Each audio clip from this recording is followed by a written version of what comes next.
Let G be the set of real numbers greater than or equal to 0 and less than 1. And we want to define a binary operation x star y for any x and y in G as the fractional part of x plus y, where this square bracket x plus y is just the greatest integer less than or equal to x plus y. We want to prove that star is a well-defined binary operation on G and that G is an abelian group under star. Now if we observe, this x star y is defined using real number addition, and we know that real number addition is commutative. So if we consider x plus y and we switch it around, that's y plus x, it's the same thing. And the two parts of the binary operation x star y really rely on real number addition. So we can see that y star x isn't going to be different, and therefore this operation is already commutative. So what we really need to know is whether or not G is a group, starting with closure and then moving on to proving associativity, identity, and inverse. So this solution that will be presented today is courtesy Arturo Magadin on Math Stack Exchange.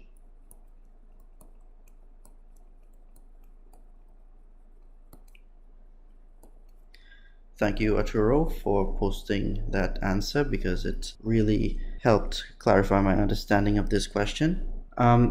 Let's deal with closure first. If you want to see whether or not x star y is well defined, it doesn't make sense to think about it in terms of operations involving things like equivalence classes, because equivalence classes have multiple representatives, and you really want to prove that if you choose a different representative and then you pursue whatever computation, the result isn't going to be different depending on the representative you choose.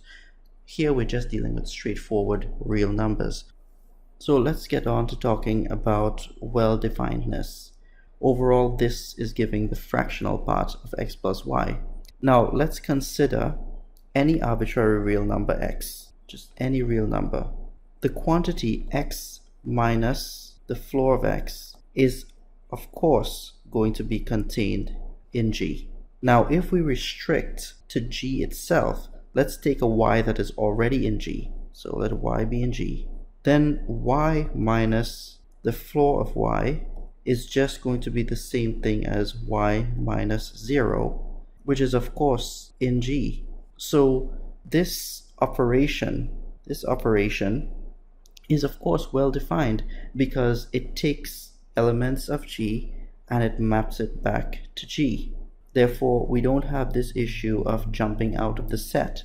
So we have the closure of G under this binary operation, right? So it's closure of G using this binary operation, since you take an element of G, any two elements of G or any element of G, and it maps back to G. Now we need to prove identity, inverse, and associativity. The identity is clearly there because x star 0 is just x plus 0 minus the floor of x plus 0, which is just x minus the floor of x. But since x is in G, we know that the floor of x is 0, so that just gives us x. So 0 is in fact the identity. The inverse is also very simple. Think of x star 1 minus x. That is x plus 1 minus x minus the floor of x plus 1 minus x, which is 1 minus the floor of 1, which is 0. So identity and inverse are satisfied for any x in G. Associativity is the last thing that we need to prove. And as per Arturo Magadin's observation, for any real numbers r and n, where n is an integer, r minus n floor is the same thing as r minus n, where you apply the floor only to r. So r is a real number, n is an integer. This observation is going to help in proving associativity, because what do we want? We want to show that x star y star z is the same thing as x star y star z. So using the previous observation, we can see that x star y star z is actually equal to x star y star z, because these two outcomes are the same. And altogether, this proves that G, as defined, is an abelian group under this binary operation star.